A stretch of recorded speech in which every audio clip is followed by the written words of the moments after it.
Santa's watching, Santa's creeping. Now you're nodding, now you're sleeping. Were you good for Mom and Dad? Santa knows if you've been bad. Welcome to Now Playing's Silent Night, Deadly Night retrospective series. This fella dressed as Santa, he said about killing them that was naughty.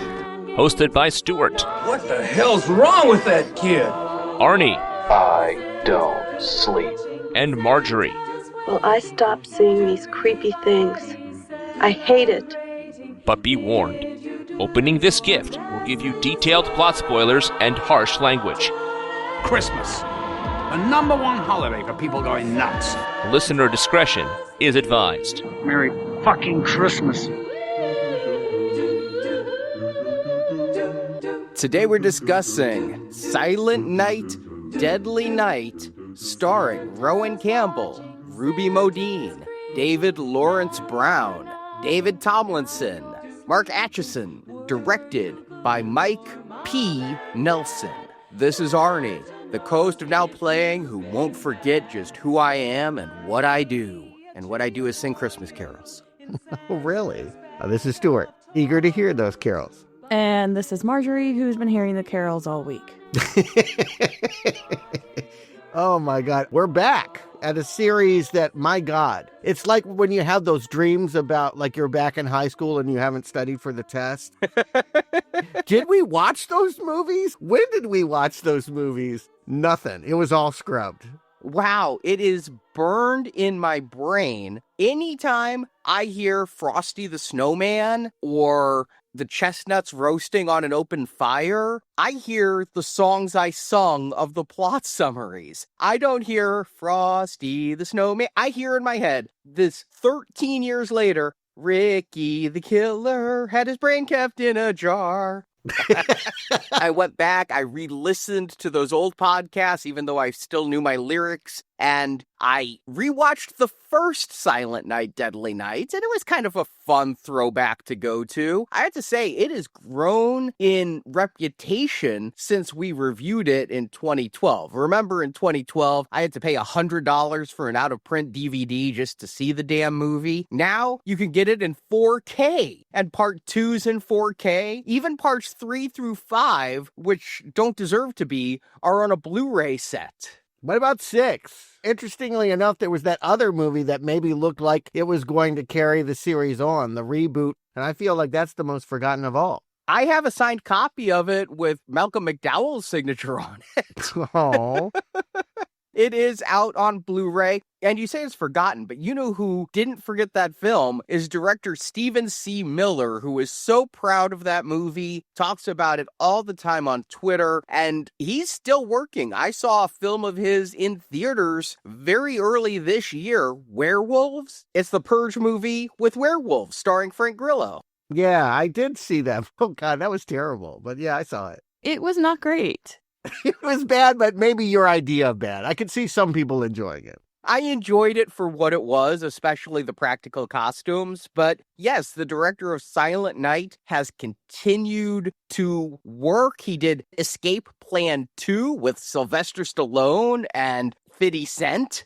Oh, wow. I had to dig deep to think about what Escape Plan was. Okay, yeah, Jesus. Okay. It's hard out here for a pimp. So yeah, Silent Night, I guess Malcolm McDowell's proud of it. He does sell it as one of the few Blu-rays in his official store, along with Clockwork Orange. Yeah, Clockwork Orange and Silent Night 6. Okay. But it's this trend now to novelize old horror movies. I talked about this with Maniac Cop, how somebody had written novelizations of the Maniac Cop series. Somebody wrote a 400-page novelization of Silent Night, Deadly Night, 1984. Okay. You know, people are creative. I appreciate that people have interesting passions. Who would ever want to read that? Arnie, did you read that? You said who would ever want to read that? Nobody on this call. No, I didn't read that. I mean, honestly, it sounds like fanfic. Yeah, I mean, just someone having a laugh. Why would you do that? I mean, as if there was 400 pages in that story. Well, I mean, these are licensed works. Whoever owns the rights to these movies are hitting our generation who grew up with novelizations and loved them and are using this as an opportunity to take Z-level properties that are cheap and put novels out. I even did some more research because when we talked about the original Silent Night, we talked about how it was based on a book none of us could find by Paul Kamey. And I'm like, why would you make a novelization of that movie? Why wouldn't you just release the original book again? Well, there may be a good answer for that. There is. It said story by Paul Kamey. It was not a book. We said on our podcast back then that there was a novel. No, he wrote a script while a Harvard student calls He Sees You While You're Sleeping. A talent agent found it and just paid him for that script and then adapted it into what became Silent Night, Deadly Night. So there never was an original Silent Night, Deadly Night novel, which is why there's now a novelization. Okay, well, I want to support literacy. I like the idea that people still read, but not interested. Hope it's not in my stocking this year. When I was little, I used to make my mom take me to Chapter One bookstore. Remember that one, guys? And get the novelization of movies. And I remember buying the novelization of The Lost Boys. Yes, I had it. I had that one. Yep. And I try to think of the others, but I would go buy all those. I wouldn't buy all of them, but if it was a Doctor Who episode, I would buy it for sure. I remember annoying the people at Chapter One because I didn't understand not every movie got a novelization. And so I kept asking when the novelization of Ghoulies was going to come out. And they were just like, it's never coming out. Nobody's writing a novelization of that. Your first experience with shame. And then also we talked about in Silent Night, Deadly Night 2, how Garbage Day star Eric Freeman fell off the face of the earth. He's been found. He did a bonus feature on the 4K Shout Factory Silent Night, Deadly Night 2 in character as Eric Freeman. Glad to know that he can see the fun in it. And he does cons now, along with the guy who played Billy in the first film. So you can get the Silent Night, Deadly Night family photo with both Billy and Eric Freeman together. So he has come out of the woodwork. So a lot has gone on. Silent Night, Deadly Night has only grown since we reviewed it. I take full credit for that. I believe we did that. Oh, talking about shame, now I feel terrible. Yeah, I kind of feel like we should be more selective now. Yeah, that's right. We make people watch things like Silent Night, Deadly Night. Okay. And then they write novels. You have no idea how many listeners tell me every Christmas they listen to our Silent Night, Deadly Night reviews. Oh, wow. Okay. And so they started in 2020 looking at doing a Silent Night, Deadly Night remake. There was a pitch about a robot Santa that went crazy and started killing people. Kind of Five Nights at Freddy's. Yeah, I was thinking more Chopping Mall, but yeah. The whole animatronics thing, they're scary. But then in November 2024, a huge number of studios got involved. I have no idea how many production credits were at the top of this film to get Mike P. Nelson to make a remake of this film. Now, do you know Mike P. Nelson, Stuart? I looked him up. I saw that he got his training wheels in horror doing a VHS segment, as so many do. Radio Silences did that as well, and now they're directing the new Mummy movie. Wrong Turn, that is one series I can honestly say we've had no serious discussion about adding to our schedule. But he did the Wrong Turn reboot. Yes. It had mixed reviews. I really wanted to watch it to see his other work before this review. Did not have time. The only thing I've seen of his is he did a short that was pulled off of the internet in the past 48 hours called Sweet Revenge. Have you heard of Sweet Revenge?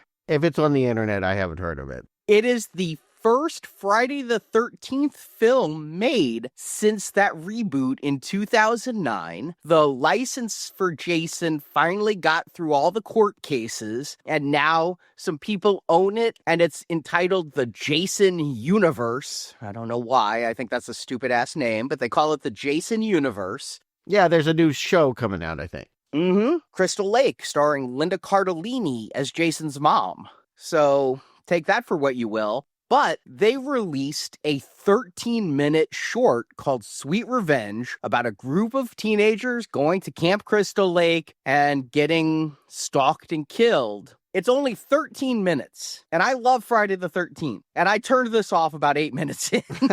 Okay. All right. Here's why. It is not them relaunching the Jason universe. It is a promotional tie-in commercial for Angry Orchard cider.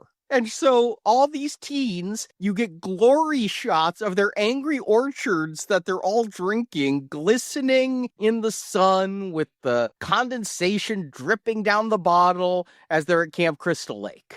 It did make you buy the Angry Orchard tie-in, though. Yeah, I'd rather drink that than watch another Friday the 13th movie, but that's just me. I actually like Angry Orchard, and yes, I bought some of the cans to drink, not to collect, of the Jason thing. But I guess the promotional tie-in has expired as they have now pulled Sweet Revenge offline. It is no longer up on YouTube, and it's no great loss because that thing was boring as hell. So he's maybe not quite a horror master in training, but trying. Mike P. Nelson. Yeah, it's the only thing of his I tried to watch and couldn't. But that didn't stop me from being excited for a new Silent Night, Deadly Night film. Did you see the popcorn bucket? Did your theater have the popcorn bucket? Oh my God, just getting to the theater. I'll tell the shortest version of this, but this was a really, really difficult movie to get into my weekend. It involved blizzards and polar vortexes. I think my car is totaled. I went to one movie theater and got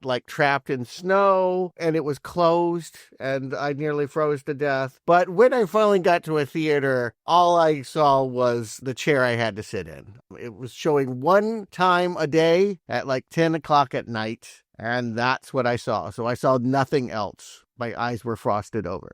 We had a lot of trouble trying to find a showing as well. I mean, in the Dallas area, it was at a lot of theaters, but none near us. And the closest theater to us was doing a 10 o'clock showing on the Thursday night. We ended up going not too far away to a Cinemark and seeing a 7:30 showing on Thursday night. That there were a smattering of people, I would say. It was not packed, even though there weren't a lot of screenings. There were more than I thought there would be, though. There was one dude in mine. It was very sparsely attended. No one was in the theater. Again, blizzard. People weren't out. But I was upset because our Cinemark did not have the popcorn bucket, which is a blood-smattered cookie tin that if you open up, in blood at the bottom is written the word punish. And the marketing for this movie has been tremendous on Twitter because they say that, this is a great place to fill your sewing kit because I don't know about you, Stuart, but my mom, my godmother, my grandmother, they all had these blue cookie tins that kept their needle and thread and all that crap.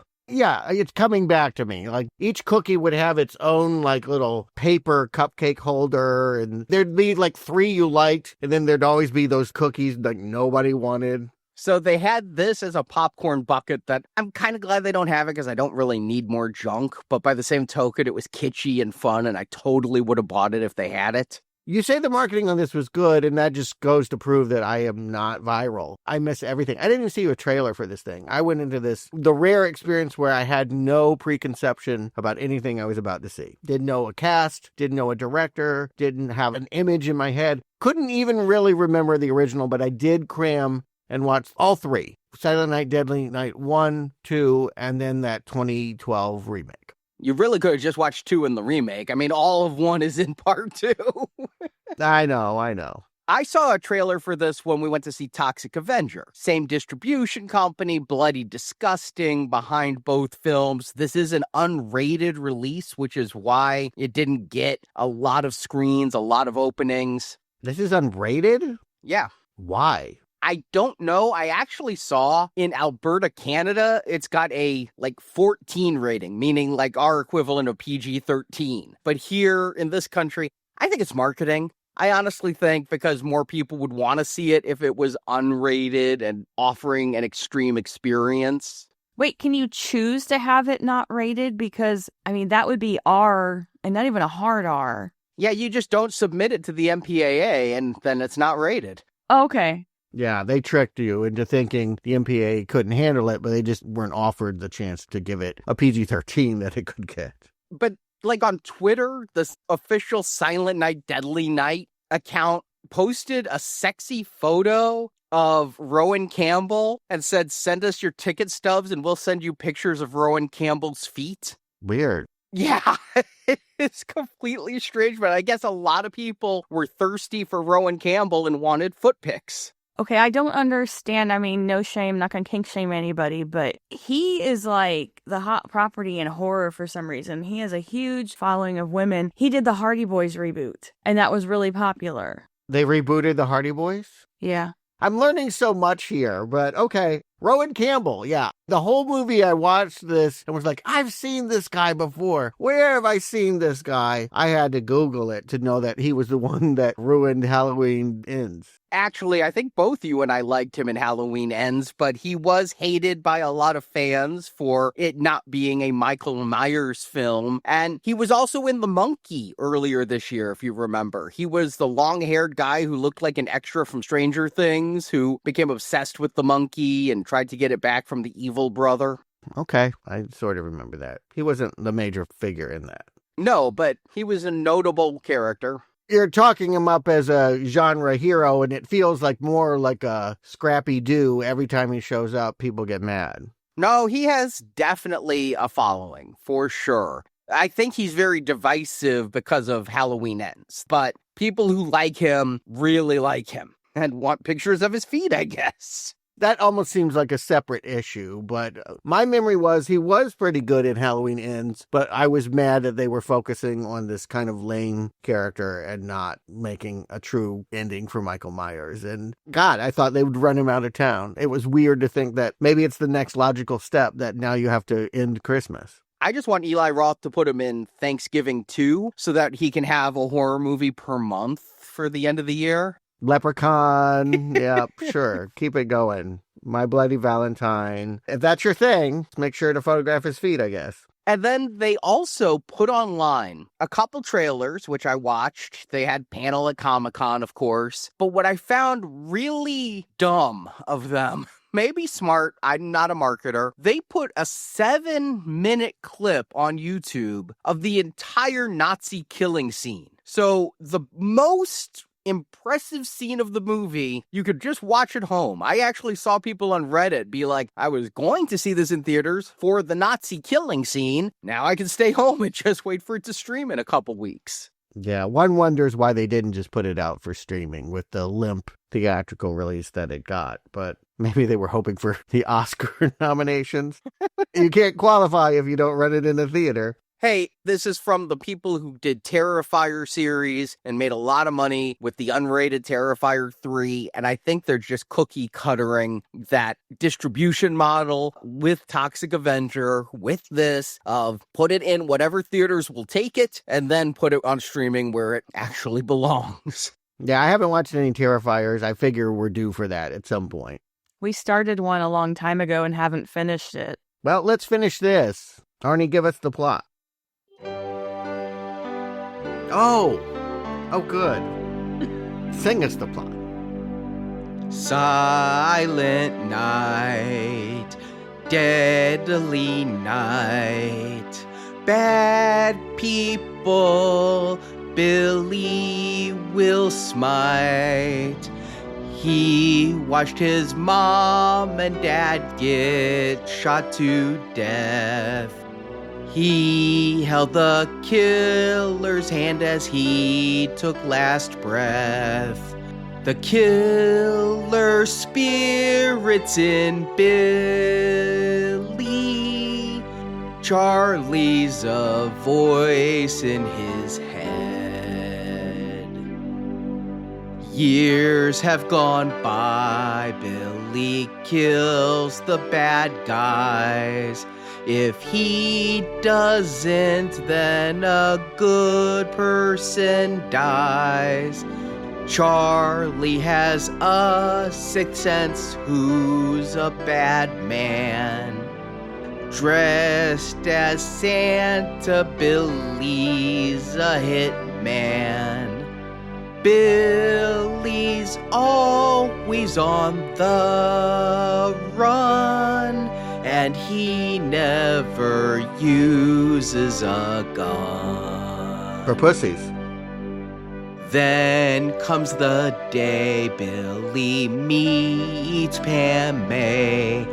He falls in love with her, he wants to stay. Charlie knows settling down's not so smart, but Billy knows he must follow his heart. And in town's a child kidnapper. Billy goes after the snatcher. Pam and Billy help the captured kids flee. The snatcher's killed, but Billy's wounded badly. Then he is shot to death by Pammy's ex. As Billy dies, he passes on his hex. Billy now lives in Pam's head.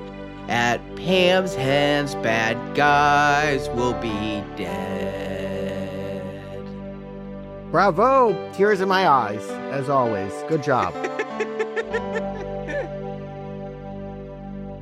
After 14 years, because we ended that series, and right after we finished Silent Night 2012, and I did Christmas in Hollis, Stuart said, "You did this whole series and never did Silent Night. The series is called Silent Night, and you never sang Silent Night. So I have finally righted that wrong that has hung over my head 13 years. And clearly I was still holding that grudge, thinking about it all this time. Why hasn't he done it?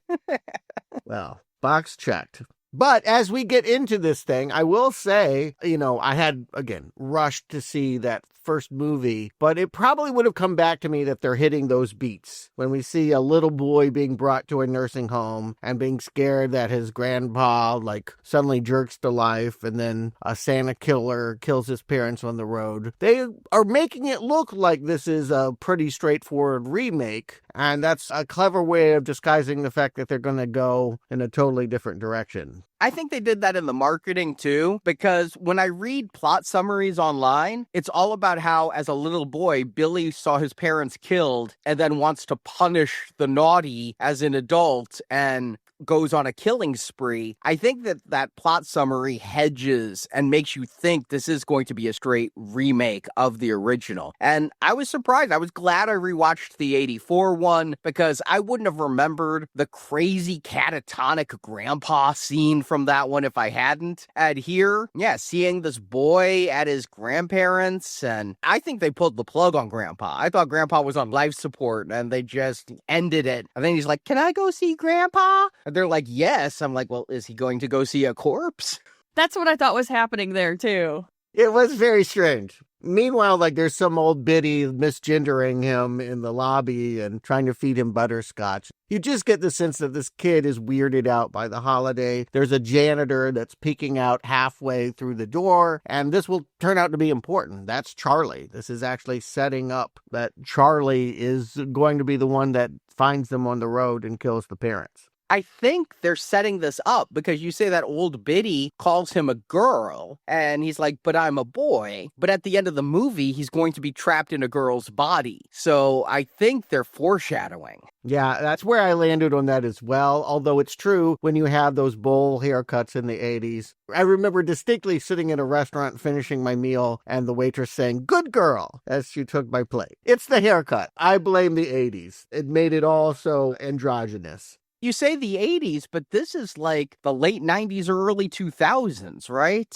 Oh, I don't know. I don't know when this is happening. Again, I am assuming I'm watching a straight remake. They don't look particularly hip. Does anyone have a cell phone? Yes, in the modern day period, everybody has a cell phone. And if you look at the signs that the kids are snatched, it says they all went missing in 2022, making me think this was filmed years ago and sat on a shelf. But no, this was actually filmed just earlier this year. So the modern day stuff is set in 2022. So back when Billy was 8, late 90s, early 2000s. You know what? I wasn't following that timeline, but you're right. Anyway, the point is that Billy has a different kind of moment with Grandpa. He seems to genuinely like him, and Grandpa is not catatonic. He seems pretty lucid when he looks away from Santa Claus Conquers the Martians and is admiring that the kid is growing up, making weird comments about hamburgers and eating rocks. And then he just starts spewing blood. Worst CGI effect in the movie, right? When the CGI blood spits out, and I don't know, you say he was nice. It's still kind of weird that he put the boy on his lap and is like, naughty boys get punished. Santa is always watching. Those are like his last words before he chokes. I thought that was creepy. No, he's creepy, but he also has like a Santa Claus beard. And I think, again, if I'm not thinking they're going to do anything different, I'm thinking this is forming in the killer's head that there's a connection between death and Santa Claus. And they're even playing that song. I hear in the jingle in the background, Santa's watching, Santa's whatever. Yeah, they play several songs from the original, also released in the past 13 years since we did this series. They released the original Silent Night, Deadly Night soundtrack with the full score and all the original Christmas songs from it. So Santa's Watching is kind of a catchy jingle. They're going to play it a lot here, either slowed down and spooky or jolly here at the opening. Stuart, I think you just did a little too much psychoanalysis at the beginning there about his motives after seeing the rest of that movie. I just assumed kid will be distraught because they go on, they do the thing. Last time it was Santa Claus broke down on the road after having robbed a liquor store and shoots the parents. This time the car is coming from behind, taps their back fender, and when Dad goes to get the insurance, gets a shotgun blast to the face. And we knew the parents killed the grandpa, and the dad was pretty rough about it because in the car, I'm really confused by what they say because the mother goes, how much did you give him? And the dad goes, 2 or 3 pills. And she's like, well, was it 2 or was it 3? Did you get all the papers signed? And so it's like they wanted to kill him, but yet the mom seems upset that he died so soon. And she's worried because of the inheritance, I guess. I mean, I'm just filling in a lot of blanks here. I don't know if the dad has siblings he was writing out of the will. We never see if Billy has aunts and uncles. I mean, I picked up that they were talking in parent code, right? When you're young and you hear your adults talking about adult things, you understand little things, but not totally. It seemed like they had done something, but it happened so fast that I knew that the dad felt guilty about the way Grandpa died, but it wasn't conclusive that they had murdered him. I think that that's intentional, right? They're disguising that because we're to think that this is an innocent family being ripped apart by a shotgun Santa Claus. I think there's enough there that we thought that they were guilty. You did? Because I didn't.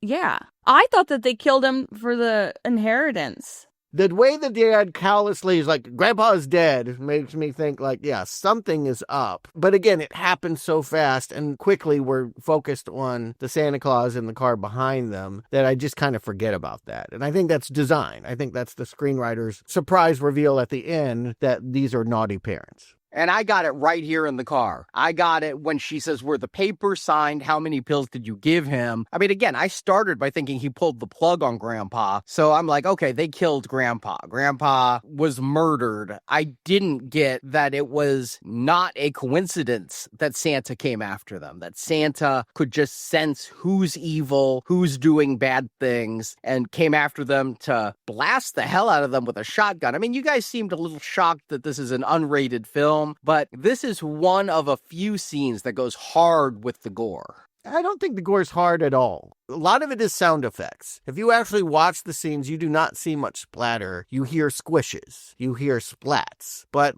there's no practical of his face being blown off. There's just some debris on the asphalt. When we come back to the scene later in a flashback, the inside of the parents' car is painted in blood when he shoots the mother. Yeah. Blood on the windshield is PG-13 in my book. If it's red, that's R in the MPAA's book. My point is, if you came here to see Sam Raimi level splat and gore, that's not this. All right, agree to disagree on that. I think there's enough here to satisfy a gore hound, and I think it starts pretty early. Okay, we'll be talking about that repeatedly, because, yeah, even in its most triumphant gory scene, I think it's pretty tame. So we jump to modern day. It's December 20th. Billy's watching Santa versus the Martians, just like Grandpa did, and has a voice in his head, deep voice that's telling him things to do and gotta get out of that hotel. It's not his hotel. That was like Venom, but a horror movie. Yeah, but I don't think it's comedic in the way that Venom was. No, but I kind of feel like there was a little bit there in the relationship with the voice. Well, again, you guys are ahead of me. I thought this is a killer that's having a disembodied voice psychosis. This is the voice that's going to tell him to kill. This is a bad thing. This is because he went through that early trauma with Santa Claus killing his parents. He's now having to put on Santa suits and kill other people. I had no concept at this point that this was some kind of superhero Avenger story. I didn't know he was going to be like a superhero. I knew he killed Nazis, and I knew people were upset about him killing Nazis. I don't know who gets upset about killing Nazis. Nazis. That's who gets upset about Nazis getting killed, are Nazis. Yeah, apparently Nazis do. So I didn't realize, though, that he would be a avenging angel in this one. There were scant plot details. And so, yes, when he's hearing this voice in his head, that's one thing I knew from the clips they released online, is that he'd have a voice in his head. But I thought it was just the voice telling him to punish, the voice telling him to kill. I had no idea that it was going to be like the ghost of the dead Santa that killed his parents. Yeah. They'll keep going back to that roadside attack and showing you a little bit more and a little bit more, but it's meant to be a mystery. It's meant to be a tease. I don't think audiences are supposed to be onto that right now. We're supposed to think that Billy is the bad one, the naughty one, and this is an innocent man lying in his hotel room bathtub that he sticks his finger in and then puts in an advent calendar. I'm like, okay, well, they got to do something Christmas. So every day in December, he's going to put a finger of blood on the date. I thought that was a nice little touch. Kind of morbid and fun. It's a nice reversal. Usually you get a treat out of an advent calendar every day. Here you put some blood in an advent calendar every day. I go for chocolate when you can take out pedophiles, I guess. But we're not to know that. Again, he's just a nice man wearing an Elroy's Tree shirt. And that's, again, when Billy is going out the hotel and sees a state trooper looking at that Elroy's Tree truck, he thinks he's in trouble. He's the bad one. He's got to hop a bus. This is where we get another flashback. He falls asleep. We see his mom get shot, but before she gets shot, she kicked that Santa in the neck with a stiletto heel, and that's gotta be a painful death. Which I believe was in part 5. I think that's what they did to the Pinocchio thing. You tell me. Don't make me go back and watch it. Yeah, I ain't going back. But I think that's a callback. And there was another callback, too. Elroy's Trees, the truck said, since 1984, year of the first movie. I noticed that one. Yep. And so he ends up in Hackett at the Thunderbird Cafe and meets what the waitress calls a sugar-coated onion named Pam. I do not know what that term means. I've never even heard that term before. I mean, is it common? Have you heard it before, Stuart?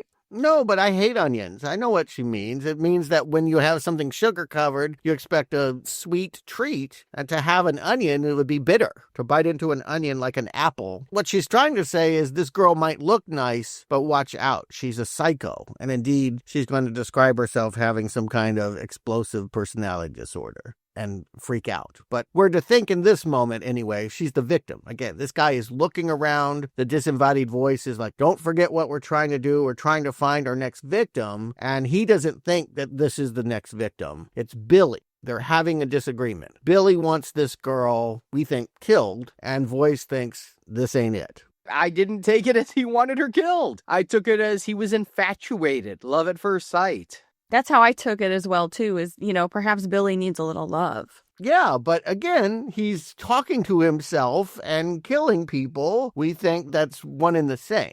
I did not. I took it as he was going to fight with himself. I thought the voice was going to want to kill him, but Billy would not. Okay, we're saying the same thing then. Yes, that there's going to be a disagreement about who the next victim is going to be, and that this is someone who could be Final Girl. She is a local gal. She works at her mom's trinket store with her dad. Her mom died tragically, and now she's a sugar-coated onion, and he's going to try to take a bite of that forbidden vegetable.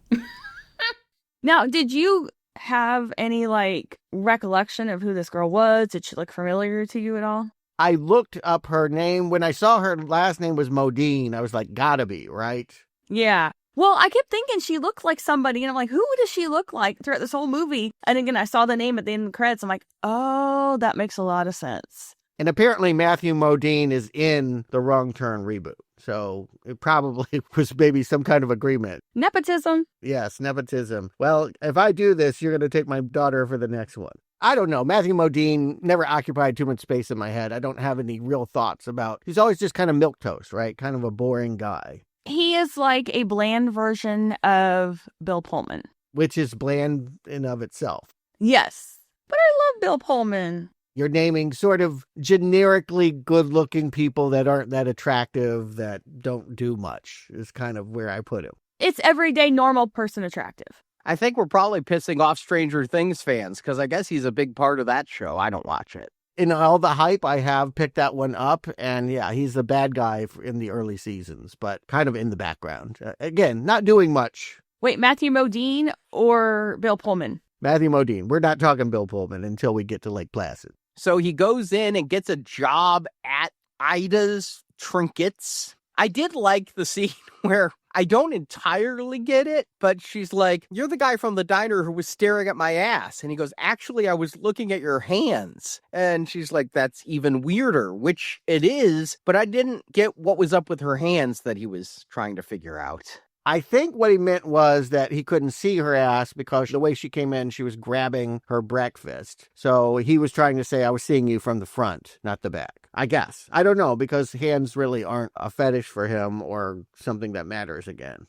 But this meet cute stuff, well, it tells you that she's not your normal Final Girl, that there is something a little bit bitter, strange. You know, later he's going to ask her out while they're setting up a tree, and she's like, only if you're a serial killer. I find them interesting. I'm not into you.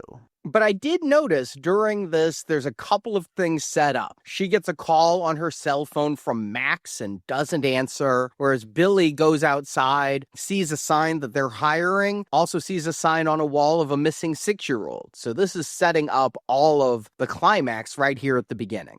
And the father sets him up with a landlady. He gets a new place to live and is soon ordering boxes of Santa suits and hanging them. I count 6 suits, so I think he's got 6 more kills to go. But it's December 21st.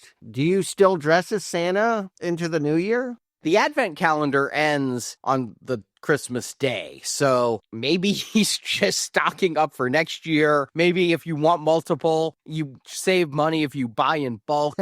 I was surprised the landlady never came back. First of all, one of the biggest laughs from the audience is talking about how Pam's father, Dean, got away. And she's like, to be honest, I was a bit of a slut back then. That got a big laugh out of the audience. But then she's like, if you need me, just knock on the pipes. I'm right below you. And I thought for sure that was going to come back later on in the movie. We never see this landlady again. I think this movie's edited weird. There are moments where I feel like, yes, things are going to happen and then it just ends, or people are suddenly talking about a snatcher and nobody was talking about that. I feel like there is stuff that has been excised, and my guess is cutting room floor. I think we'll get more into that at the end for the climax, because I think you're right. There is some editing choices made for the theatrical release that are kind of head scratchers. Yeah, for sure. But anyway, the point is, it's a new day. It's December 21st. And if he has to put on a Santa suit and kill every day until Christmas, he's got to find a victim. And the voice is telling him when a seemingly nice man comes in and gets handsy with Pamela that he's got to go for George. The fact that he was handsy, I thought that was enough for why he'd be a killer. It's later going to be revealed he stabbed his wife to death and kept her in the basement. But I thought just being a creepy old man who's saying, if I was 35 years younger, I'd be all over you. That's like the grossest thing to say. People used to think it was cute, but it just gives me the willies. It's disgusting. Yeah, it's like walking up to someone and saying, I'm having sexual thoughts about you, but I know that's not appropriate because of my age. Oh, okay. Well, what am I going to do with that? You want me to tell you it's okay, that your age is okay and I should jump in bed with you? Not going to happen. Just add it to the list for your therapist. But here's the thing. They do this sort of frill in which the screen freezes, turns to red. They tell us, kill George or kill whoever is next. You guys understand that naughty people are being targeted. You think that Billy is in the right killing bad people. Because I didn't at this point. This looks like a nice man who's sitting at home reading a book and gets a hatchet in his head. I did not think he was targeting naughty people, but I understood at that time that he was going after George because he viewed George as crossing the line and perhaps like in his feeble mind of a serial killer that maybe he thought George was competition. See, and I just took it as naughty, right? That's who Billy always punished, was the naughty. And so I thought just getting handsy with Pam, and that by handsy, I mean touching her on the arm, even though Pam's like, he's a sweetheart. He helps out on the store sometimes. He's lonely. But I thought that touching Pam's arm and being creepy is why he was being killed. Okay, so here's my question, though. At any point leading up to it, did we get a sob story about the wife? No. Okay. So this was just like out of nowhere. I feel like they could have dropped something that said, oh, it's so sad. His wife disappeared years ago. I mean, the whole thing with the missing kid now, and then this guy's wife apparently was missing and no one batted an eye. This town might be a little troubled before he even got there. I think they're working really hard to disguise the trick that you guys are already onto.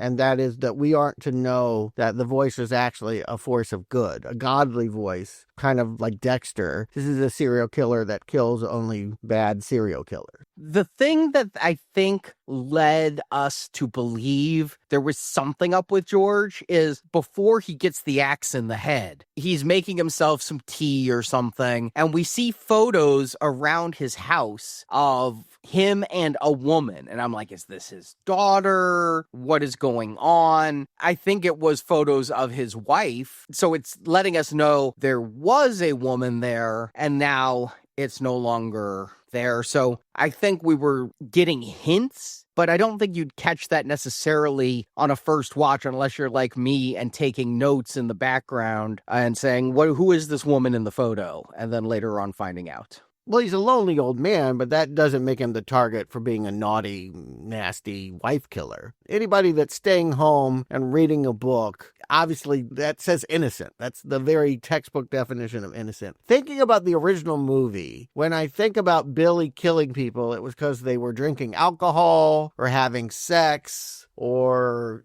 in one case, somebody mugged someone and got a sled that wasn't theirs. I guess it always has been in his damaged mind that naughty people get killed, but they really weren't naughty. They were victims, right? And that's what I'm guessing here. It's not until we get to the Nazi party that I start to get a different sense about who the voice and Billy are targeting. I'm guessing perhaps having seen the others might be a little jaded going into it. Here's the thing, is the way Rohan Campbell is playing it is way too nice. All the other Billies we've seen have always been standoffish, monosyllabic almost. I guess naughty is 2 syllables and punish is 2, but you know what I'm saying. Very non-talkative and things. And here, he's so likable that I already know they're turning the series on its ear, and we're supposed to be rooting for him as he takes an axe to this guy's head. And the voice keeps saying, I've got a feeling. And so I'm starting to realize the voice knows who's a bad person.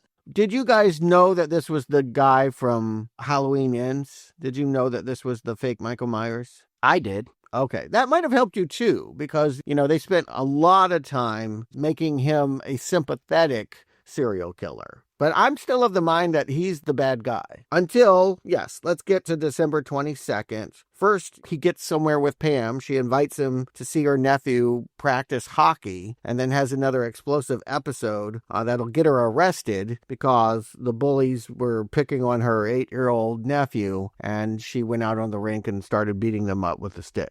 I couldn't believe that scene.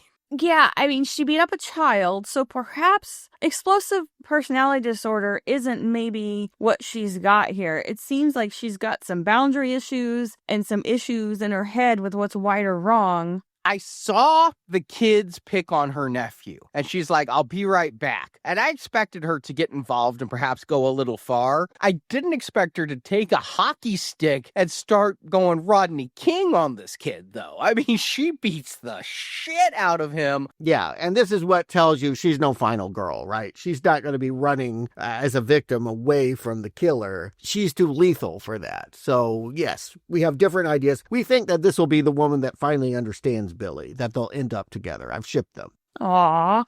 Yeah, me too. But she thinks Billy's into this Delphine because Delphine has a kid in the arena as well, but she's just shouting at the coach, and Billy's voice, Charlie, is like, her. And so Pam is like, well, maybe you want to meet Delphine. And she introduces them and is a little bit jealous of Billy's attention to Delphine, not knowing it's homicidal. If this were better directed and acted, I would appreciate how this was creating a love triangle or something. But it's really weird to me that, like, suddenly he's going on a date with Delphine. Like, when did that get established? It just feels like this is what I mean about editing choices. Like, all of a sudden, he's like, can I borrow your car? And driving an hour. Now, yes, he has this voice that's telling him, this is the one you're killing on December 22nd. You got to do this woman. And I'm starting to understand, oh, okay, he just obeys whatever the voice tells him to do. But I didn't really get that she was expecting him to come or that they had a date set up.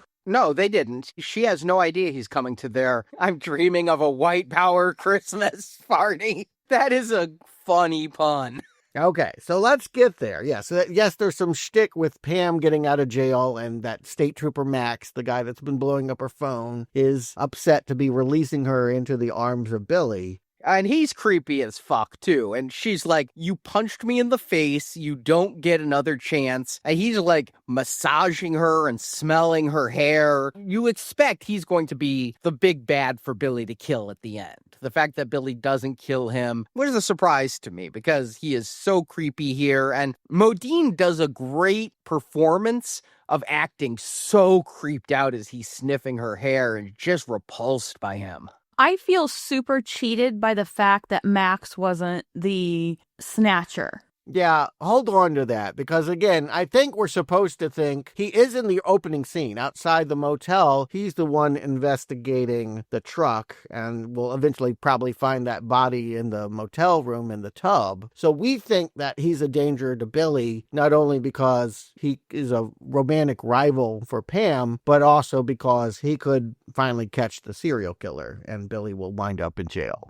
Yeah, but what we're about to see is this is the world's worst police force ever in investigations. And I didn't know that he was one of the cops at the beginning. You don't get a good look at the cops. Max is very indescript looking. If he had like a mole on his face or something, if they said his name Max at the beginning, and if they did, I missed it. But something to draw attention to, he was the cop who almost saw Billy while Billy was hopping over the rooftops, up on the rooftop, reindeer paws, as Billy was escaping there, then I would have gotten it. I just took this as Max is dangerous, Max is obsessive, Max is jealous. Yeah, a better directed movie, and I'm going to keep underlining this, I feel like would have established all of this in cleaner. I'm confused at this point in the movie because you're right. They're now making Max seem less noble. This interrogation moment and sniffing the hair, I'm like, wait, maybe he isn't the white knight riding in to save her at the end. I don't know what movie I'm watching until we get to Delphine's house. Yeah, this barn, the white power Christmas. I love that I'm guessing somebody at this party makes lamps and has swastika lamps on each table that has a light bulb at each 4 points of the swastika. I thought that was so ingenious. They are known for their crafts. That's what I think of. When I think of Nazis, I think of crafts. You know what? I'm going to take a counterpoint. I know that this is supposed to be so outrageous and hilarious. I feel like Nazis as punchlines has been around for all my life, really, since the producers. And it's not particularly outrageous that we're going to have this 20 years after Inglourious Bastards, this Nazi bloodbath that isn't that bloody. But I think that the comedic aspect of it was the point. I'm dreaming of a white power Christmas, and he walks in and he doesn't know what he's walking into, and everyone's dressed as Santa or Christmassy. So it adds a little bit of comedy to it with all the Santas and then the reason for the party and, no guns. But then Delphine pulls out a gun and starts shooting to kill whatever Santa is killing out there. So I think that, yes, Nazis are rightfully punching bags, but I think that there's a few layers here, and that's like the bottom layer of why they're evil, but then you get the comedy on top of it, which is, I think, the point. I think this is more timely than Inglourious Bastards. American Nazis in small-town America were not an issue when Tarantino made Inglourious Bastards. These days, Nazism feels like it wants to be recognized as a legitimate political party. And so I'm more for killing Nazis now, and I more believe that there could be I'm dreaming of a white power Christmas going on where the woman says, we shouldn't have to feel shame for what we believe, wanting a better America for our children. Christmas is a white Christian holiday, and no one can take that away from us. That's shit I read on Twitter every day, okay? So this is not that far-fetched, and I'm more than happy to watch an avatar of justice go in and fuck up these Nazis. Now, what I was thinking wasn't Inglourious Bastards. I was thinking Kingsman and the church scene, and that scene is so awesome with the way it was filmed, the way all the violence happened, how gory it was, everything going on with Kingsman, because Matthew Vaughn is an amazing director and he really rocked that highlight scene. And here, this really wants to be that scene, and it is no Kingsman. It's fine. It's amusing. I find the most clever thing about the scene to be the lamps. And I don't think the violence was enough. I don't think the fighting was frenetic enough. I don't think the kills were gory enough. There's one scene where Billy axes a guy in the stomach and you see intestines falling out. I wanted more. I wanted when Colin Firth is impaling people in the head with wooden spikes. I wanted Billy to go that nuts. Here, they don't have the money and they don't have the skill. They don't have the stuntmen. I think it wanted to be that scene and they couldn't even afford Freebird. Okay, so I also think this is their big chance to get a hard R rating, and they fumbled it. Like, they had a really good premise, but they couldn't quite execute it to make it effective, which is, I think, what you're saying, Arnie, but they had a good idea. I think they spent too long with setting up the scene, and then you get to the action and it's over so fast. And I will say, yes, I saw this previously because that's what they released for the movie and made it part of their marketing, and they had some really interesting stuff, but I think that they really missed the mark on this one. Yeah, I can't believe you guys are telling me that they're proudly putting this out there as a teaser for Come For More. Seeing this scene, you go, oh, they don't got it. They don't got it. Their targets are lame, obvious, and there's no blood in the scene. Other than what you say, the intestines falling out, it's all done in sound effects. It's all splat, splat, splat. You see no blood. It's not gory at all. There's blood. There's not enough. Whenever he axes somebody, there's a splatter. He's getting blood all over him. There's definitely blood in the scene more than you're selling, but it's not enough. It should be just a bloodbath. His beard's a little red, and there's some red mist in the air, but I'm telling you, this is stuff that could be run on television. There's nothing about the scene that is shocking. It's trying desperately to shock and exposing itself as threadbare. But Delphine, to bring it back to a callback, she tries to escape on an ATV, and just like the sled thieves from the first movie, she's going to go riding into the forest and get her head chopped off. That was fun, It made me realize that there's not a lot of snow in this movie, as there's just little patches of snow around the trees. And I'm like, oh yeah, you'd think there'd be more snow in a Christmas movie. They always film these things in like May, though. That's part of the problem. They're aiming for a Christmas release, so these things are always shot in July. But yes, seeing her get decapitated, again, wish it was bloodier, but her decapitated head falling on the snow was fun. And I liked that, we get those title cards and it said Kill Delphine. It erased itself and changed to Kill Nazis. It is a spotlight scene. I also love the song that the Nazis are rocking out to. It's called Saint Bitchless by Candy Corn. It's on the soundtrack. Unfortunately, it's only like a 45-second song, but I love that song. It's great. Okay, I don't think I understand any of the words that you just said, but glad someone's having a great time. I'm pretty meh on this whole thing. Just to tell you where I'm at. Yes, I'm at a late screening, and I'm pretty tired from a hard day of battling to get here. But there's nothing here that's like waking me up. There's nothing here that's wowing me. It's all kind of listless. Overconfident in its ideas of what's shocking in 2025. What I feel is completely undersold in this movie, though, and when reading up on it after seeing it was supposed to be a big thing, is that at the end of the 23rd of December, because Billy won't kill anyone, Billy is going to basically play Santa, have a scary moment there, and then have a lot of sex with Pam because Pam loved how good he was with kids. And that night, Charlie in his head is like, what happens if we don't? Someone else dies and we don't get to choose. This is never sold to us, is that if Billy kills a bad person, then a bad person is killed. But if Billy doesn't kill a bad person, then a random person is going to die. He is preventing Christmas deaths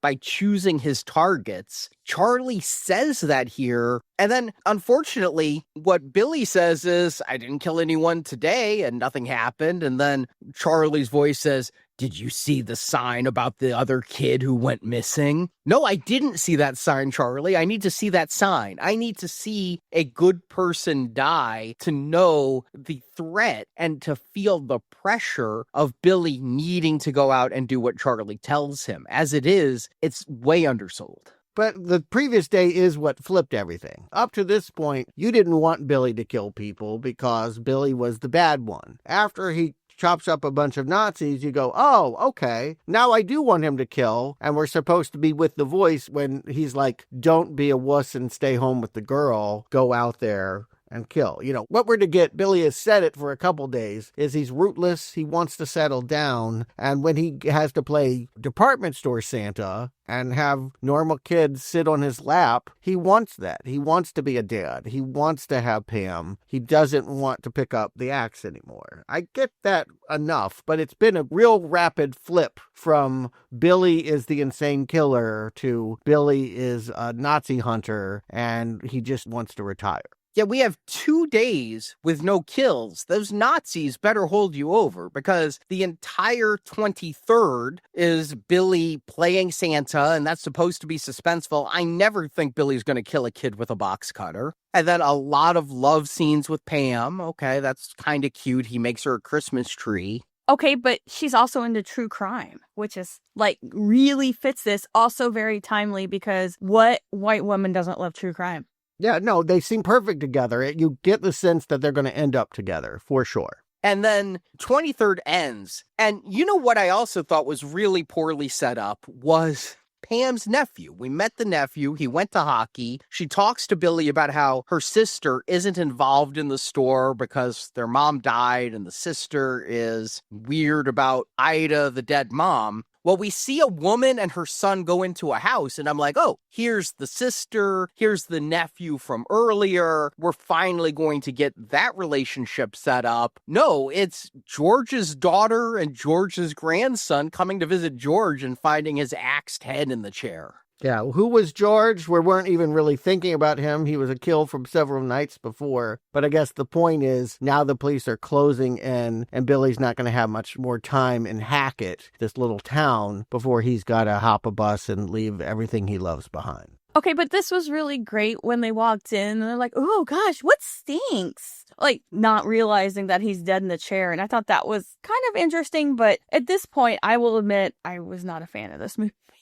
So I was kind of irritated at this point. I mean, I'll say this. It's making moves that we haven't seen a Silent Night movie do before, so I'm intrigued about where it's going, but it's awfully messy, and it doesn't have the zeal of a filmmaker that's successfully shocking us and keeping me rooted to what happens next. This interrogation scene where Billy's dragged in and questioned, it doesn't have any tension to it. No, the cops are way too nice, and they randomly ask him if he knows Delphine. Do the cops know about all the dead Nazis? Billy burned the barn down as he was leaving, and he lies and goes he doesn't know Delphine, even though Pam introduced him to Delphine at a very public place, that hockey game. So is this going to ever pay off? No, it is not ever going to pay off. These two cops that interview him we're never going to see again, but Charlie is saying, we got to get out of this town and kill people. And Billy's like, no, I got a taste of something good. Being Santa for those kids, being with Pam, that's what I want.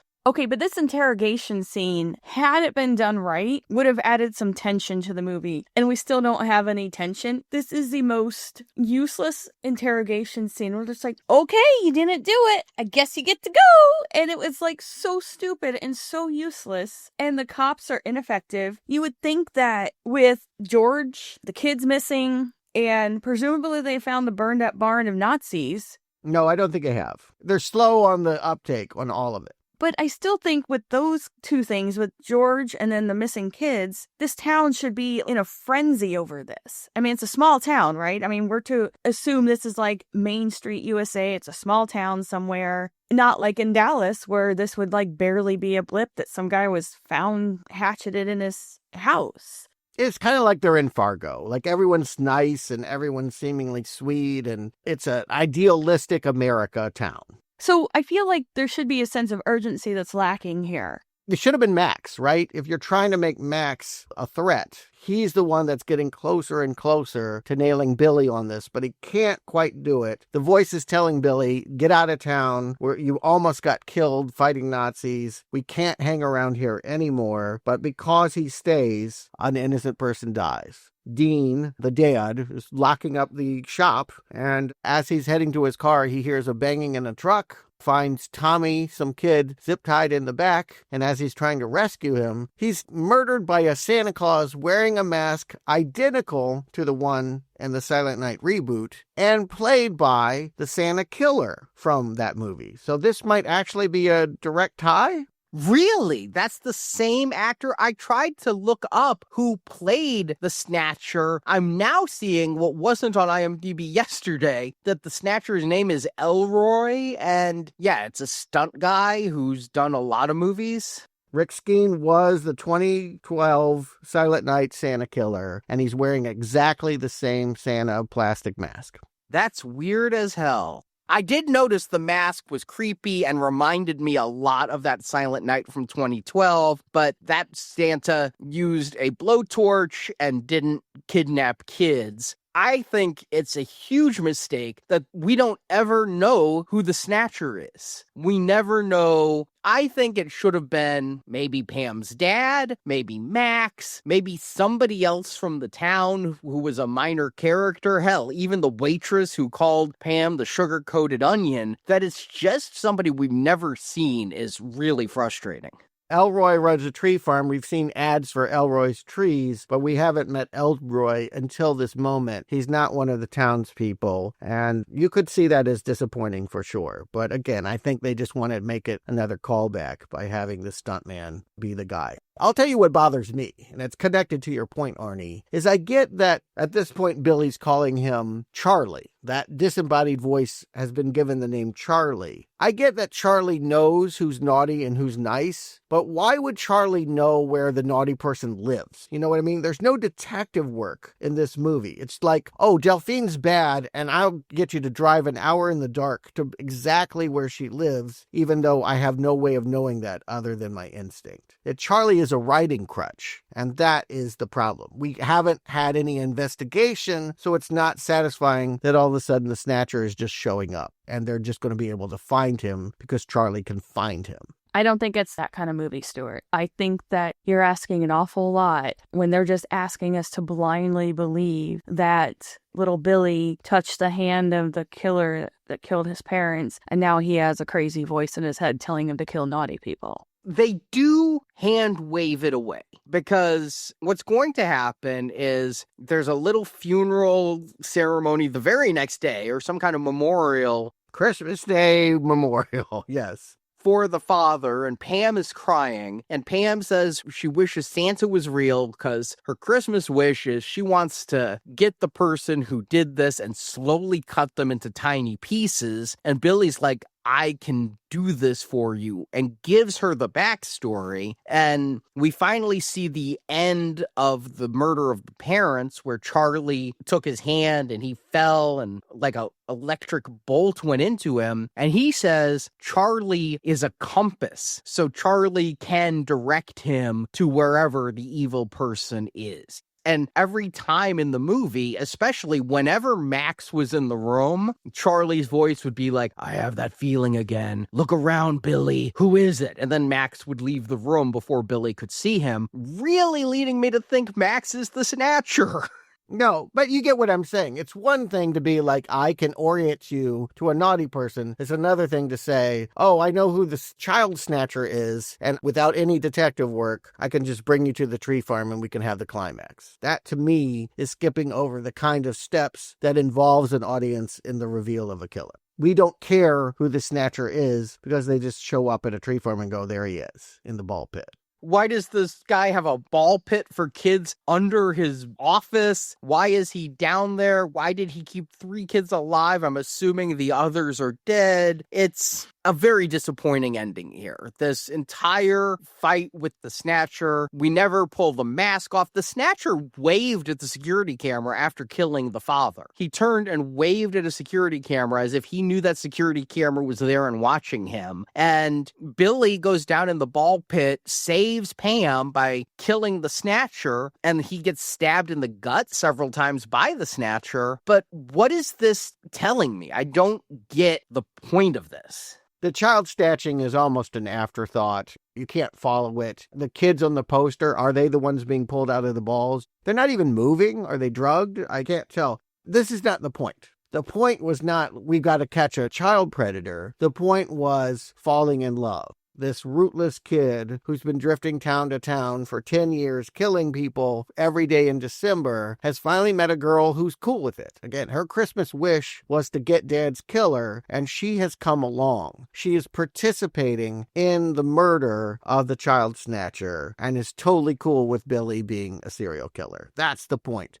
Don't forget, we also get an extended scene of Billy explaining to her all the kills he's had along the way, which include a foster mom. They do the antler kill again. You gotta do the antler kill. That is just too much fun. Only this time he puts his hand through it. He's not a good killer. He ends up hurting himself as badly as the foster mom. Lots of deaths with chainsaws and choking people with Christmas lights and what have you. These are direct calls back to the first movie. Remember, Billy in the first movie killed the rapist with the Christmas lights. I remember there was that sharp bow and arrow toy at the toy store in the first movie. So these are restaging of scenes from that first movie. And Billy talking about going job to job, and one of his bosses goes, "Hey, Billy, it's garbage day." I was waiting for that moment that they gotta do that. They have to do that, yes. Yeah, that is the most famous thing from this entire franchise, other than red car, good point. And Pam is driving a red car, so that's a good point. With a white top. It was all very Santa themed, and her outfit was very Santa. Yes, all of this is meant to relish in the tacky movies before, but I think they're trying to elevate it. I think they're trying to say Charlie was some father figure to him. They built up the idea that when his own parents were murdered, Charlie filled in the details, helped him get jobs, helped him learn to shave and do all the manly things that have made him this man. It's not surprising that they built up to the moment that this is Charlie's goodbye, that this is the man now going off with his woman and leaving the voice behind, because Max, who is somehow a participant, we realize in quick flashes that he took payouts so that Elroy could abduct kids. Max is at the tree farm and guns down Billy. I wish there was more of this. I took it as Max gunned down Billy. Max has been following them this whole time, and I thought it was just, get away from my girl, I'm a psychopath. But then we are going to get glimpses that, like, he was taking pay from the dead guy in the hotel at the beginning and the snatcher to look the other way. He was on their payroll so they could kidnap kids. But this was all so unsatisfying because I will say there are huge portions of this movie where I forgot Max existed, so he was not a good antagonist because you go long stretches, and I think when he was in there, other than we knew he was violent to Pam, there's not much else there. Yeah, and we only know that because of one line about punching her. We didn't see that. We have no evidence of that. This actor looks like someone doing a cameo. It's not a star role. And I think you really needed to be able to recognize Max and, yes, track him throughout this movie. It's a problem with casting. It's a problem with directing. It's a problem with writing. They didn't do a good job of dropping any hints or clues to make you suspect Max. You're just like, oh yeah, hey, there's Max. He showed up. Oh, and he's gonna kill Billy. He's been in the background enough for this whole movie, and every time he walked in, Charlie said, I've got that feeling, that I thought he was the Snatcher. I didn't think he was just being paid by the Snatcher to not arrest the Snatcher. Yeah, I think he was a misdirect. I think we were supposed to think it was him, and then it ends up being random Elroy. Is going to please nobody, I'm betting. But the point is that now Billy is dead, and he's got a choice. He's like Charlie was on the asphalt with his hand outstretched. He can pass himself on to Pamela, but it means saying goodbye forever to Charlie. And I think it's a sincere moment. I actually think that they're wanting us to feel something when son says goodbye to father figure. I was still, like, dumbfounded by this whole damn thing at the end because it was so unsatisfying. You don't think him being in Pamela and them cohabitating the same body, and then she mentioned that she bit a kid's nose off in 3rd grade, that she's going to get Max this way. Yeah, well then she did, but I was really disappointed at the end because I was hoping for more, and I don't know why leading up to this point because it disappointed me every step of the way. But the ending, I was kind of like, what just happened? The whole thing, just no. I liked it. I thought it was a sweet ending, that they'll be together. That's what Billy wanted. It did make me wonder, does this mean Pam's left with a life of only self-pleasure while Billy's talking dirty to her in her head because he might be jealous if she got a boyfriend? Yeah, I'm not sure if we're going to get a sequel to this story or how that would look. I don't know what she's going to do the other 11 months of the year. That's the thing I was really asking. Is like, okay, so you kill people in December. What does July look like for you? Is there Christmas in July? Well, there is. I mean, perhaps. It could be a thing. Like, maybe that's where they go with the sequel. I don't know. But the point is, we've been watching Hard Eyes, right? We thought it was a Silent Night, Deadly Night movie, but it's a rom-com with blood spurts, and not many blood spurts.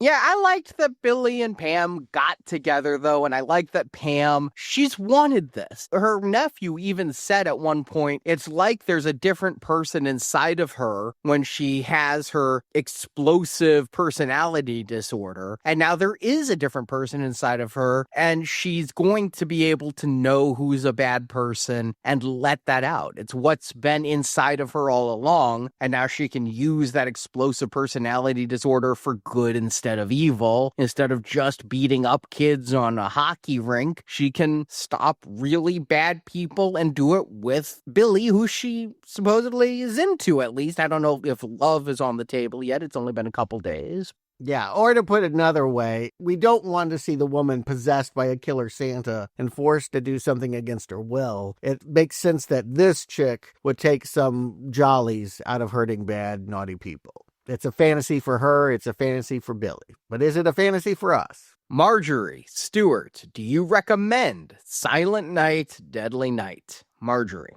Oh boy. I was kind of looking forward to this because of the schlockiness of the originals, and I can't believe it's been, 13 years? That's ridiculous. It seems like it's more recent than that. But I was looking forward to this movie, especially when their official Twitter started showing up in my feed, and I was like, oh, maybe this is gonna be good, I can start to look forward to it. And then the only way I can describe it is like having an itch that you can't scratch. Like, nothing is satisfying in this movie. It doesn't take off. The story's not cohesive. I think a lot of it was left on the editing room floor or just left out of the screenplay. I'm not sure which. We don't get a good payoff at the end. I will say he's kind of an okay actor. I mean, I think he's found his niche in like horror movies. He's got a rabid fan base, which I don't get, but I think that the girl who played Pam did a decent job, and she has been in a bunch of other stuff too, but it'd be interesting to see if they carry it on with her and if they can make a cohesive story out of it, because this was the biggest problem, is like everything just felt like I was part of a conversation but not all of it, and I walked in late. And for that, I'm not going to be able to recommend it because I just feel like there's not enough there. It's not as much fun as it should be, and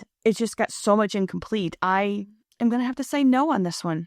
Stuart. You know, I recognize I had a similar response in that I blamed it on myself. When I first saw this movie, I was so tired. I was like, I'm just not tracking this movie. I get what they're trying for, and I'm just not in the mood for it, is what I believe. So when I finally got to see the movie again, and I was in a different headspace, yeah, I realized that it was more of a situation where they weren't delivering the movie experience they thought they were. There's a voice in my head that tells me, go ahead and give it the fruitcake, because apparently I came up with this interesting rating system in which I knew that no Silent Night, Deadly Night movie was good, so they were just going to get different amounts of lumps of coal in their stocking. And then when I saw part 2 and actually genuinely liked it, I'm like, that's a fruitcake, that's a brown arrow. This movie doesn't have that movie's fun. It tries to. It wants to be Eric Freeman raising his eyebrows and screaming it's garbage day, but it's just kind of garbage. Unfortunately, for all of its attempts at cleverness and concealing its mystery about Billy actually being a good Santa stalker, it's just not as much fun as it thinks it is. It's not as bloody as it thinks it is. And it's not particularly well directed, made. I think the performances are okay. I'm not going to ding the two actors, but the characters don't come through. I guess the best thing about it is them. But no, in the end, I got to say, this is just a lump of coal. And I think it took 41 years to finally make a Silent Night, Deadly Night film that I can actually give a real recommend to. Not a backhanded, so bad it's good recommend. Not this thing sucks reaction. This is the first Silent Night, Deadly Night movie ever that I have actually enjoyed watching. I like the performances. I think it's the best acting we've gotten out of a Silent Night, Deadly Night film ever. Low bar? I don't know. Eric Freeman is a gem. But he's a gem in the bad ways. But I think Rohan Campbell really does well here. I think Modine does pretty well as bipolar Pam. I like their romance. I like this town. I like the setup. Now, just because I'm recommending it doesn't mean I think this is a perfect movie. I agree with a lot of what both of you said. This movie isn't as good as it thinks it is. I think the people making this released that Nazi scene thinking everybody was going to react like it was the scene from Kingsman. And it is not the scene from Kingsman. Yeah, like we haven't ever seen anything like that before, instead of spending the last 25 years watching scenes like that done better. Right. So it's disappointing that it's not better than it is. I didn't walk out going, oh my God, this is a new Christmas classic I'm going to be watching at the holidays every year to enjoy a bloody good time at Christmas. But it was good enough to pass the bar. I liked the relationship between Charlie and Billy.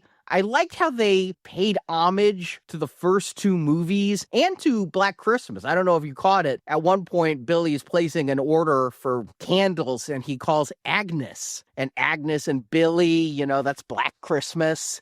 Oh, yeah. Okay. No, I didn't catch it. I like the winks and nods. I like that they're strangling people with Christmas lights and impaling them on antlers and shooting them with arrows and making me smile about that really bad 1984 film. I'm glad they dropped the garbage day line. It's obligatory, and all it does is make me want to rewatch Eric Freeman. Yeah, I don't think they got the most out of that than they could.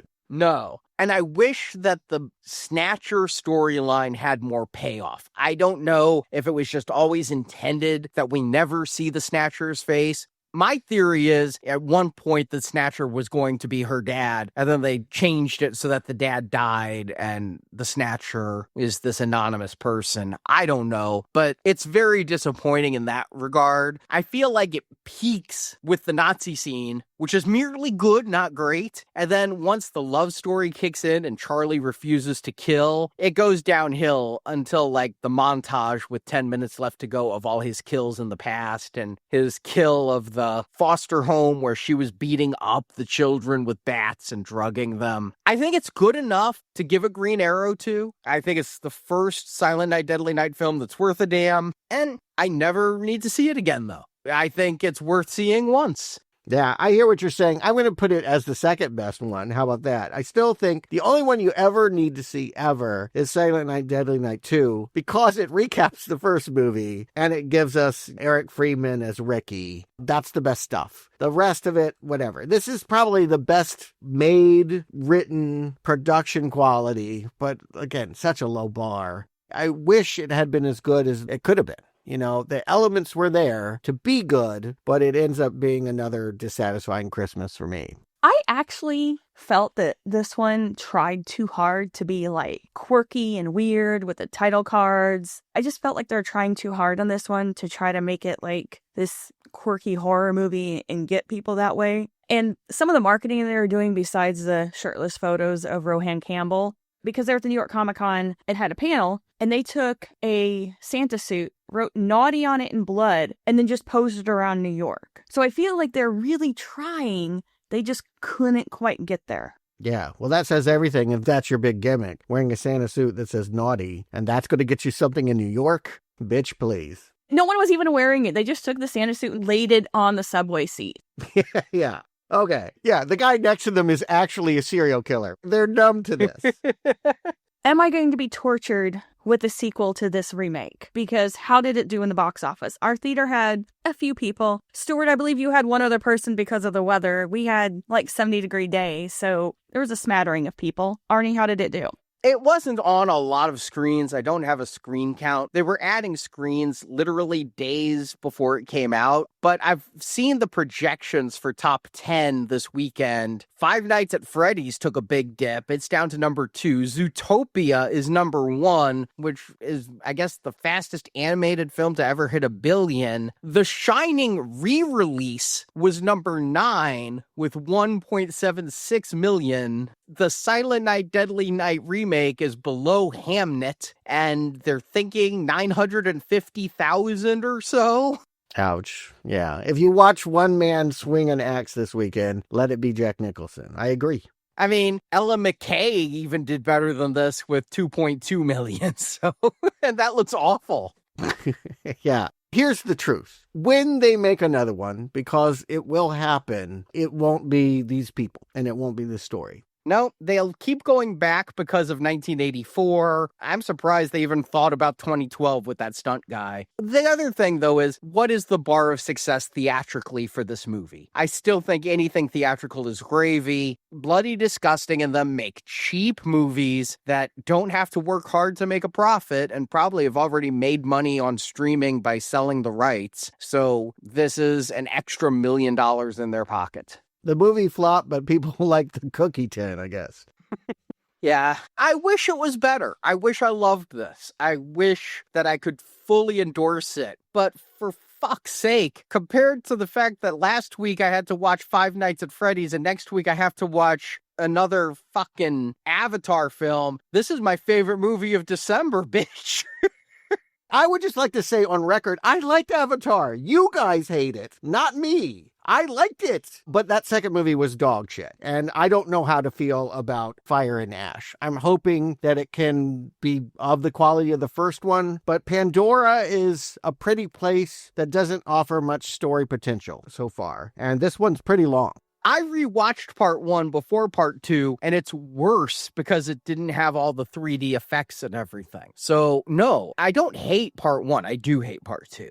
Yeah, well, part 2's bad. I won't be defending that, but I probably will rewatch it just to see if it's as bad as I remember. James Cameron can do this. It's just that I have not wanted him to stay on Pandora. And rumor is this could be the last one. Here's hoping. There is redemption at the end of December, guys. I am not on the show, but I am ridiculously excited about the movie Anaconda. One, the trailers look amazing. Love Jack Black, love Paul Rudd, and I love Steve Zahn. I think Steve Zahn is a terribly underrated actor. He was fantastic in Saving Silverman, which is the only Neil Diamond movie you guys need to see. And he was great in The White Lotus, and he's great in everything he's been in. And I am so excited about Anaconda. I am going to make Arnie buy me the popcorn bucket. That's a snakehead. Good to hear some enthusiasm about Anaconda. It's been a strange series so far. We are at part 2 this Friday. I hope you can join us. It was theatrical, in case you were wondering, but I don't know who went and saw it, and it doesn't have J-Lo or any of the stars of the first movie. It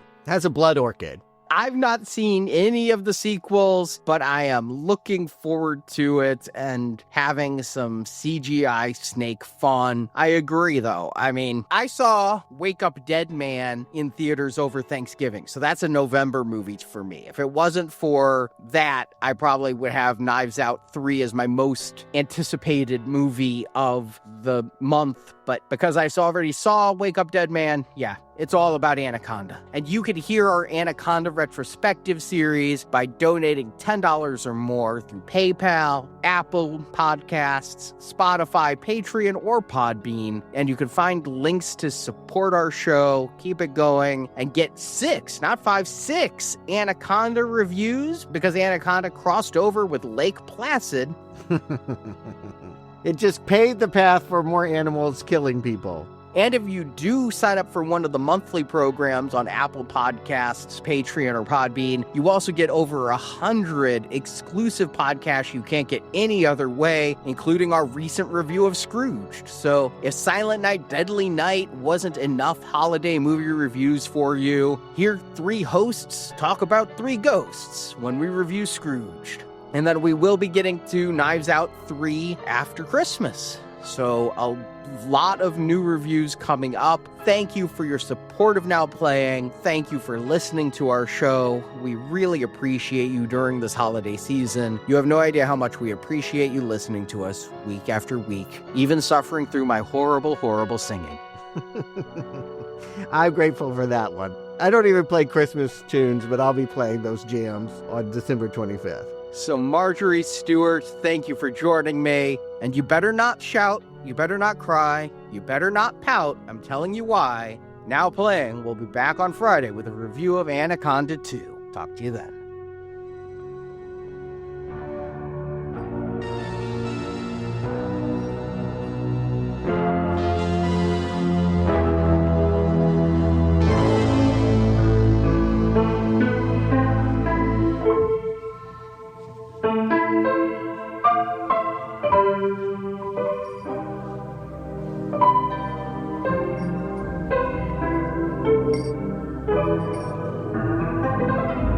You're safe now.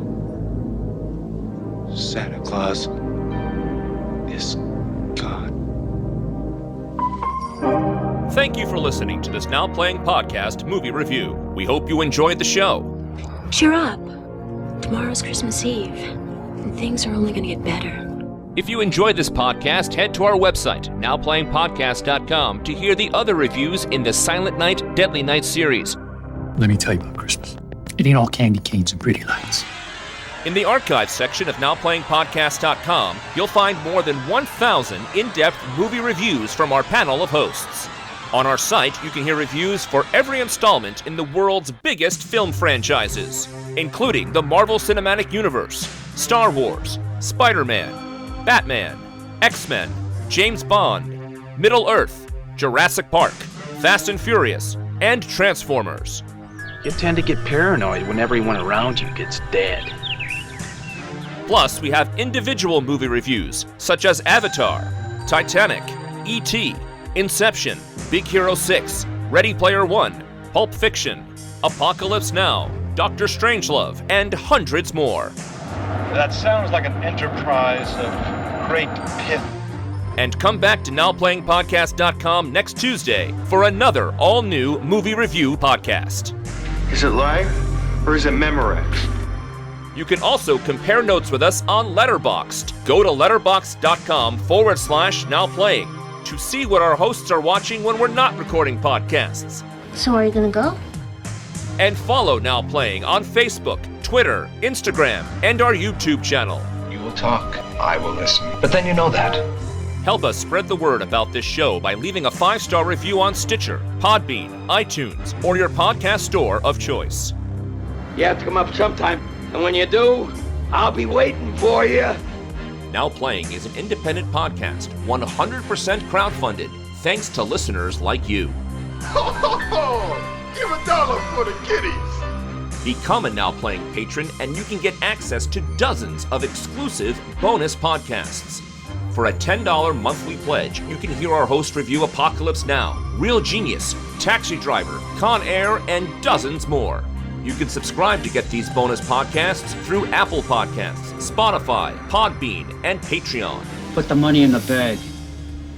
Also at Patreon, you can choose other donation tiers and get more rewards, such as early podcast releases, extended movie reviews, live Skype calls with our hosts, t-shirts and coffee mugs, our archive with hundreds of bonus movie review podcasts, and you can even pick a movie for our hosts to review. Find details about how to support Now Playing and get these bonus shows at nowplayingpodcast.com/donate. Make out with someone under the mistletoe and have some fucking fun. Now Playing Podcast is produced and edited by Arnie Carvalho. What are you, a masochist or something? Associate produced by Jason Latham. Just don't forget who you are and what you do. Now Playing credits read by Brock. I'm finished talking. Henry. The opinions expressed in this podcast are those of the individual hosts and may not reflect the views of Venganza Media Incorporated. Tonight is the night where we get to show our true colors. Who we really are inside. Something the world makes us hide. Makes us feel shame.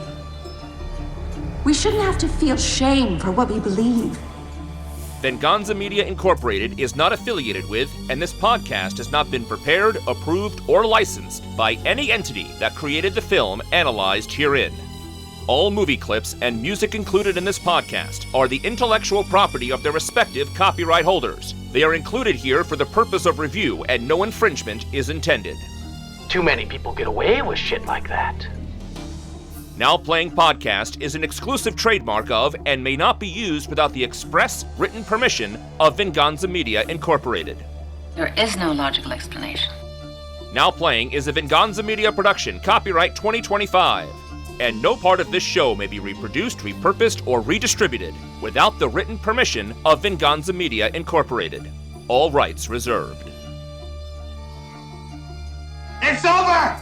Time to get shit-faced!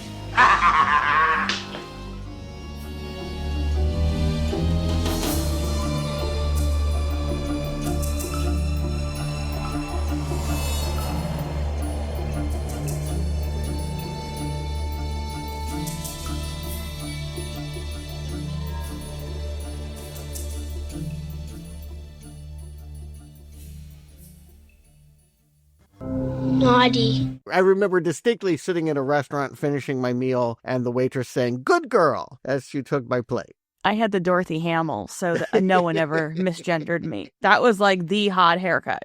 This is probably too much information, but when I was like 3, I wasn't allowed to go into public restrooms alone. And so I was always taken into the ladies' room with my mom or my godmother. And one time somebody told my godmother, "Oh, what an adorable granddaughter you have." And I just, in the ladies' room, go, "I'm not a girl, I'm a boy. Don't you know the difference?" Could get you arrested these days, but yes.